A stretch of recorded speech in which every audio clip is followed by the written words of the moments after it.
Ito'y kwentong hango sa totoong buhay na nangyari pa noong dekada 80. Noong unang panahon, dekada 80, may kapitbahay si Julio na pangalan ay si Angel.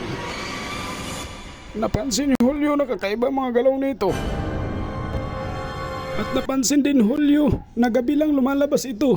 At pag lumalabas ito, kinabukasan may binabalita sa kabilang barangay na yung mga hayop namamatay sa mga hindi nalalamang dahilan at hindi matukoy kung ano ang sanhi ng pagkamatay ng mga hayop. At hanggang napansin ni Julio na may naamoy siyang masangsang sa bahay ni Uncle. Kaya dito na siya nagduda, kaya minanmanan niya ito hanggang sa matuklasan niya na si Uncle ay isa nga palang aswang. At simula noon, hindi na mapalagay si Julio kakaisip ng paraan kung paano niya wakasan si Uncle sa kasamaan nito.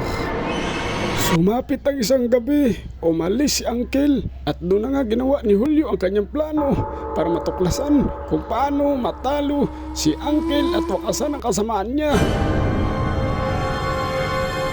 Pinasok nga pala ni Julio ang bahay ni Uncle at naglagay siya ron ng CCTV camera para matuklasan niya kung ano nga ba talaga ang kahinaan ni Uncle. At yun na nga, nalaman niya na kung ano ang kahinaan ni Uncle. At sa mismong oras na yun, doon din niya nalaman na kung ano palang sasabihin ni Uncle ay nangyayari. Kunyari, sabihin ni Uncle, mamatay ka na, talagang mamamatay ka. Kaya talaga palang lubos na makapangyarihan to si Uncle. Kaya ang ginawa ni Julio, hindi na tinigilang sundan ito kung paano nga ba talaga wakasan ang kasamaan ni Uncle. Hanggang isang gabi, nalaman na nga ni Julio kung paano wakasan ang kasamaan ni Uncle.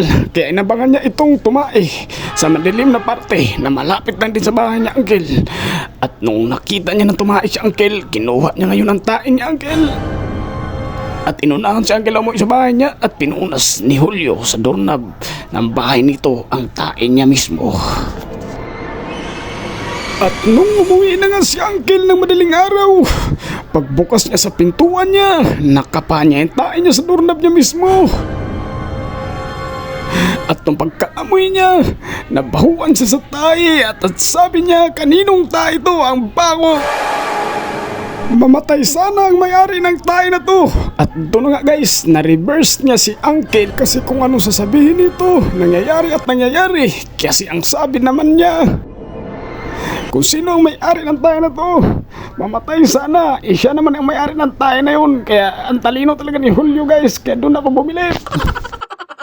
Kaya hanggang dito na lang guys yung kwentuhan natin kasi may pasahero na ako, nagmamadali ito si ma'am. Kaya hanggang dito na lang. Susunod ulit na kwentuhan natin. Kung gusto nyo parang ganitong kwento, follow for more. Oh hay, basta bilib talaga ako kay Julio. Biruin mo, naisip niya yun, tayo lang pala yung katapat ng aswang, aray ko.